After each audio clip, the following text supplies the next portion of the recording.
ফলতা 31,000-এর বেশি ভোটে এগিয়ে বিজেপি প্রার্থী দেবাংশু পান্ডার প্রাপ্ত ভোট হচ্ছে 51,621।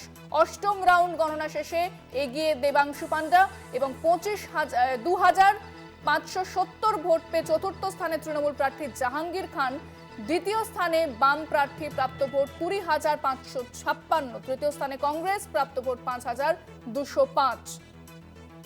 আমি আবারও যাব কোয়েলের সঙ্গে সরাসরি। আমাদের সঙ্গে রয়েছে প্রতিনিধি কোয়েল।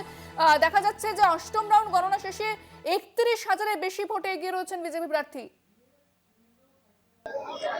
একদমই দেখো, এই মুহূর্তে অষ্টম রাউন্ডের গণনা শেষ হলো এবং সেই অষ্টম রাউন্ড শেষে গণনার ফলাফল আমাদের হাতে এসে পৌঁছেছে। সেখানে যেটা দেখা যাচ্ছে 31,065 ভোটে এগিয়ে রয়েছে বিজেপি প্রার্থী দেবাংশু পান্ডা। এখনো পর্যন্ত দ্বিতীয় স্থানে রয়েছে ফলতা বিধানসভার সিপিআইএম প্রার্থী শম্ভুনাথ কুর্মী।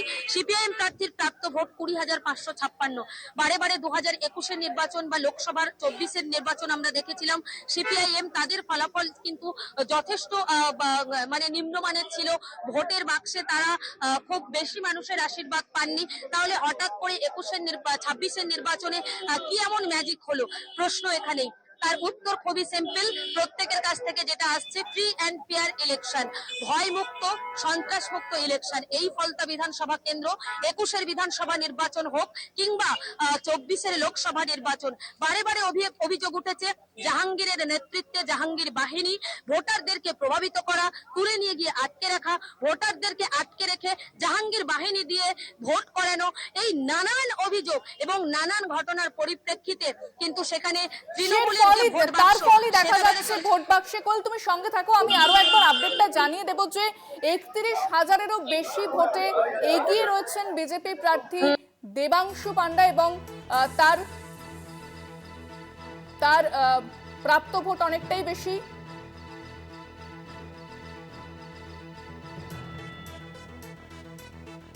ফলতা 31,000-এর বেশি ভোটে এগিয়ে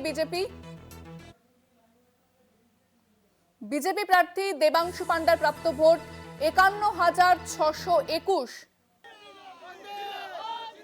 আমি আবারও যাবো আমাদের প্রতিনিধি কোয়েল আমাদের সঙ্গে সরাসরি রয়েছে। কোয়েল, এই মুহূর্তে দেখো উচ্ছ্বাসের ছবি একটা উঠে আসছে এবং বিভিন্ন যারা বিজেপি নেতৃত্ব তারাও কিন্তু গিয়ে পৌঁছেছেন ফলতাতে।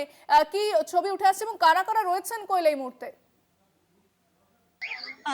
একদমই দেখো, এই মুহূর্তে কিন্তু এখানে বিজেপি কর্মী সমর্থকেরা প্রচুর জড়ো হয়েছেন। বেলা বাড়ার সাথে সাথে সেই সংখ্যাটা ক্রমেই বেড়ে চলেছে এবং তার পাশাপাশি যে সমস্ত নেতৃত্বরা তারা রয়েছেন, ডায়মন্ড হারবার বিজেপি সাংগঠনিক জেলার সভানেত্রী রয়েছেন ডায়মন্ড হারবার বিধানসভার তৃণমূল নেতা তথা ডায়মন্ড হারবার বিধানসভার বিজেপি প্রার্থী তথা বিজেপি নেতা দীপক হালদার রয়েছেন। পার্শ্ববর্তী যে কটা বিধানসভা রয়েছে, রায়দিঘি বিধানসভার বিজেপি প্রার্থী পলাশ রানা রয়েছেন, সেই সঙ্গে রয়েছেন সাগরের নতুন বিজেপি বিধায়ক সুমন্ত মণ্ডল রয়েছেন এবং সেই সঙ্গে জ্যোতির্ময় বাবু রয়েছেন। এবং সেই জায়গাতে প্রত্যেকের মুখে কিন্তু একটাই কথা, গণতন্ত্রের জয় হচ্ছে এবং মানুষ যেহেতু ফ্রি অ্যান্ড ফেয়ার ইলেকশন হয়েছে, যেখানে মানুষ নিজেদের গণতান্ত্রিক অধিকার তারা স্বচ্ছভাবে দিতে পেরেছেন এবং নিজেদের ভোট নিজেরা দিতে পেরেছেন ভয়মুক্ত ভাবে, সন্ত্রাস মুক্ত ভাবে, যার কারণেই কিন্তু এই ফল এবং সেই ফলাফলটা কিন্তু প্রত্যেকেই বলছেন, দাবি রাখছেন 1 লক্ষেরও বেশি ভোটে দেবাংশু পান্ডা তিনি জিতবেন। এবং কার্যত এই প্রত্যেক রাউন্ডের গণনার শেষে যে ফলাফল আমাদের হাতে এসে পৌঁছচ্ছে এবং তাতে কিন্তু এই যেটা অভিষেক বন্দ্যোপাধ্যায়ের ডায়মন্ড হারবার মডেল হিসেবে পরিচিত ছিল, সেই ডায়মন্ড হারবার মডেল যেন কোথাও ভেঙে খান খান হচ্ছে, এমনটাই জানা যাচ্ছে। ইতিমধ্যেই গেরুয়া আবির মেখে জয় শ্রীরাম ধ্বনিতে মেতে উঠেছেন কর্মী সমর্থকেরা, বিজেপি নেতৃত্বরা। অন্যদিকে বেলা বাড়ার সাথে সাথে সেই ভিড়টা বাড়তে চলেছে। সর্বমোট 19টি টেবিলে 21 রাউন্ডে গণনা হবে এবং আমরা যেটা বারে বারে দেখেছি যে প্রশ্ন আসছে কেন এই ফলাফল, এর পেছনে বিশেষ কি কারণ রয়েছে, আমরা একটুখানি কথা বলার চেষ্টা করব।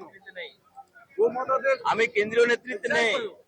আপনার কাছে যেটা জানতে চাইবো, এই যে অষ্টম রাউন্ডে গণনা শেষ হলো এবং সেখানে বিজেপি প্রার্থী দেবাংশু পান্ডা 31,065 ভোটে এগিয়ে রয়েছে, তার প্রাপ্ত ভোট 51,621। দ্বিতীয় স্থানে এই যে ফলাফল, আপনি অপেক্ষা করুন, ডায়মন্ড মডেল চলছে। এই মডেলে আমাদের যুবরাজের পার্টি এবং নোটা, এই দুটো রেজাল্ট বের করে এটার ফাইট চলছে, বাকিদের কোনো ফাইট চলেনি। এই মডেল চলছে, আপনারা এই দুটোটা আনুন। দেবাংশু পান্ডা মোদীজির প্রার্থী দেখতে হবে না, নোটা কত পেয়েছে আর যুবরাজের আমাদের প্রার্থী কত পেয়েছে সেটা বের করুন। আর এটারই লড়াই চলছে এখন, কে হবে ফার্স্ট, নোটা ফার্স্ট হবে না যুবরাজ ফার্স্ট হবে। লোকসভা নির্বাচনে দেখেছিলাম বিপুল ভোটে তৃণমূল এগিয়ে ছিল 24-এর লোকসভাতে 1,07,000-এর বেশি ভোটে। সেই ফলাফল আর এখনকার এই ফলাফল কি বলবেন? একবার ঘুরে আসুন, গ্রামে গ্রামে ঘুরে আসুন, বুথে বুথে ঘুরে আসুন, পরিষ্কার হয়ে যাবে আসল মডেলটা কি। মানুষ এত উচ্ছ্বসিত কেন হচ্ছে? কেউ বিজেপির কার্যকর্তা নয়, সামান্য ব্যক্তি, 2-4 জন শুধু বিজেপির কার্যকর্তা আছে, কারণ এখানে কার্যকর্তা যেই হতো তাকেই মাথা পাঠিয়ে দিত। এখানে গ্রামে গ্রামে যাওয়ার পরে জানতে পারলাম মডেল কি। না তৃণমূলের লোকের ভোট দেওয়ার অধিকার ছিল, না সিপিএম এর লোকের ভোট দেওয়ার অধিকার ছিল, আর বিজেপির তো কোনো অধিকারই ছিল না। এইবারে প্রথমবার সাধারণ মানুষ ভোট দেওয়ার অধিকার পেয়েছে, আর খুলে ভোট দিয়েছে, আর মডেল আসল বেরিয়ে গেছে, আসল মডেলটা লোক দেখতে পেয়েছে। পুষ্পা তো নিজে পলায়ন করেছেন, তার সাথে সাথে আজকে কাউন্টিং ভেন্যু বা গণনা কেন্দ্রে তৃণমূলের কোনো এজেন্টও নেই। আসল পুষ্পা তো যুবরাজ হচ্ছে, এ তো চুনোপুটি হচ্ছে। ওর পক্সিমার ছিল, ঝুঁকেগা নেই না সিধা হোগা নেই, সেটা তো ওরাই বলবে। হ্যাঁ, কুর্সি কা পেটি বন্ধ কে রাখো, মৌসুম বিগড়নে ওয়ালা হ্যায়, এই ডায়লগ কার ছিল? একবার মনে করুন, বের করুন, এখনো ইউটিউবে পেয়ে যাবেন। পার্লামেন্টে দাঁড়িয়ে বড় বড় ডায়লগ।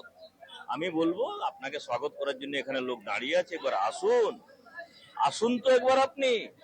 মানুষ খুঁজছে আপনাকে বড় বড় মালা নিয়ে, কারণ আপনিই বলেছিলেন ডায়মন্ড মডেল। ডায়মন্ড মডেল প্রথমবার মানুষ দেখেছে মাননীয় মোদীজির নেতৃত্বে, মাননীয় শুভেন্দুবাবুর নেতৃত্বে। ইলেকশন কমিশনার কিভাবে ভোট করায়, মানুষ প্রত্যেক গ্রামে আপনি ক্যামেরা নিয়ে ঘুরুন, কেউ যদি একটা লোক বলতে পারে কি তাকে ভোট দিতে বঞ্চিত করেছে, তাহলে আপনি বলবেন আসল মডেল এই প্রথমবার এসেছে। একেবারেই কই, একেবারেই কই। আমরা শুনলাম যে পুরুলিয়ার বিজেপি সাংসদ জ্যোতির্ময় সিং মাহাতো তিনি সেখানে পৌঁছেছেন এবং কোথাও ফলতার সাংগঠনিক দায়িত্ব তিনি ছিলেন। কোয়েল, ধন্যবাদ, আমাদের সঙ্গে সরাসরি ছিলেন প্রতিনিধি কোয়েল মণ্ডল।